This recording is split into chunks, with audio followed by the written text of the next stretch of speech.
Invitée de la Maison des Maternelles, ce jeudi 23 mars 2023, Véronique Jeannot a évoqué le nom de son premier amour. De quoi surprendre Agathe Lacaron car l'homme en question est bien connu des téléspectateurs. La personne qu'on n'oublie pas. Véronique Jeannot était reçue dans la Maison des Maternelles, ce jeudi 23 mars 2023. Alors que le chroniqueur Benjamin Muller lançait un appel à témoins au sujet du premier amour, afin que les téléspectateurs puissent poser leurs questions en vue d'une prochaine émission, il a interrogé leur invitée pour savoir si elle se souvenait de celui qui lui a fait battre son cœur pour la toute première fois. Ah oui, a répondu démeublée la comédienne de 65 ans, les yeux pétillants, rien que d'y penser. Et il s'appelait comment ? S'il nous regarde, a alors demandé la très curieuse Agathe Lacaron.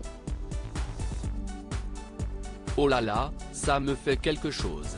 Un peu gênée, Véronique Jeannot a d'abord été prise d'un petit rire nerveux, avant d'avouer presque énigmatique, c'était Mehdi. De quoi faire bondir l'animatrice, quoi c'était Mehdi ? A-t-elle lâché nez ne croyant pas ses oreilles ?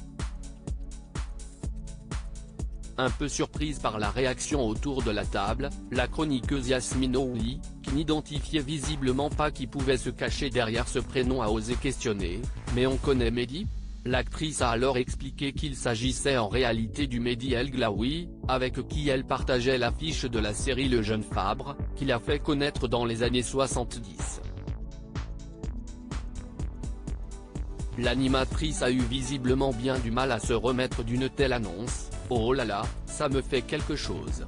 Ben moi je vous comprends, faut dire qu'il était pas mal, a-t-elle souligné, face à son invité, très amusé.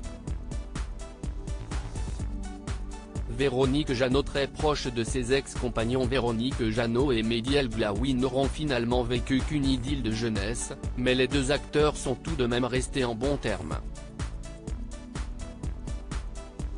Ils étaient apparus très complices lors à l'occasion du documentaire de France 3 La saga des feuilletons et des séries, en 2021. Mais Véronique Jeannot a partagé la vie d'une autre personnalité très célèbre. Elle a effectivement été la compagne du chanteur Laurent Voulzy durant près d'une dizaine d'années. Si leurs chemins se sont séparés depuis, là encore la star de Pause Café a su garder de bons contacts avec lui, espérant même qu'ils puissent bientôt rechanter ensemble. À lire aussi Il m'en a voulu, Véronique Jeannot évoque son cancer caché et la réaction qu'a eue d'Alain Delon en l'apprenant.